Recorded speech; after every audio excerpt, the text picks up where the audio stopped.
You did good performance in the movie also. అలాగే రాజ్ తరుణ్ మా institute కూడా వచ్చాడు. చూసేదానికి అలా ఉంటాడు కానీ మంచి నకరాలు పడుతుంటాడు. బాడీ చక్కగా నిలబడదు, చూడండి చక్కగా నిలబడాడు. ఎప్పుడు చూసినా అక్కడ గురించి అల్లరి చేసింది అమ్మాయిల గురించి.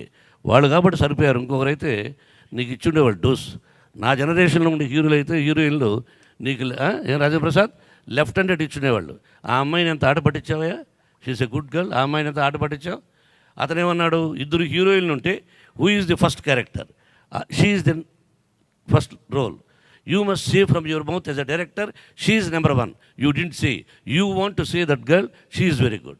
Why like that? నాలుగో తప్పు.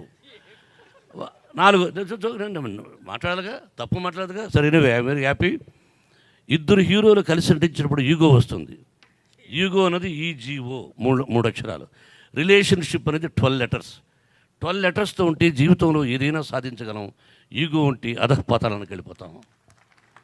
నా బిడ్డలకు నేర్పించింది అదే, నో ఈగో రిలేషన్షిప్. నాకు కూడా ఈగో లేదు, కాకపోతే నాతో డిఫరెంట్ టైప్ ఆఫ్ క్యారెక్టర్. అందరూ ఇష్టపడకపోవచ్చు, బట్ బిడ్డలు మిమ్మల్ని ఇష్టపడాలన్నాను. రాజేంద్ర ప్రసాద్ అంత గొప్ప మాట అన్నాడు. అలాగే నీ విషయం కూడా నాకు వచ్చి చెబితే రాజేంద్ర ప్రసాద్, మన రాజా రవీంద్ర కూడా వచ్చాడు. అప్పుడు ప్రతిదానికి రాజా రవీంద్ర ఉన్నాడు. వాడు తమ్ముడు, నాకు పెదరాయుడులో యాక్ట్ చేశాడు కదా.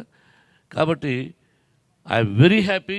ఇద్దరు కలిసి చేసి బ్రహ్మాండంగా విజయాన్ని సాధిస్తుంది. తమ్ముడు రాజేంద్ర ప్రసాద్ అన్నట్టు ఇద్దరి కలయికతో, ఇద్దరు కాంబినేషన్స్తో హిట్ అయితే 10 సినిమాలు వస్తాయి. చెడు జరిగితే రారు. బట్ ఇది విజయాన్ని సాధిస్తుంది. మీ ఇద్దరు కాంబినేషన్స్ ఒక 2-3 చేయండి, ఎక్కువ చేయొద్దు.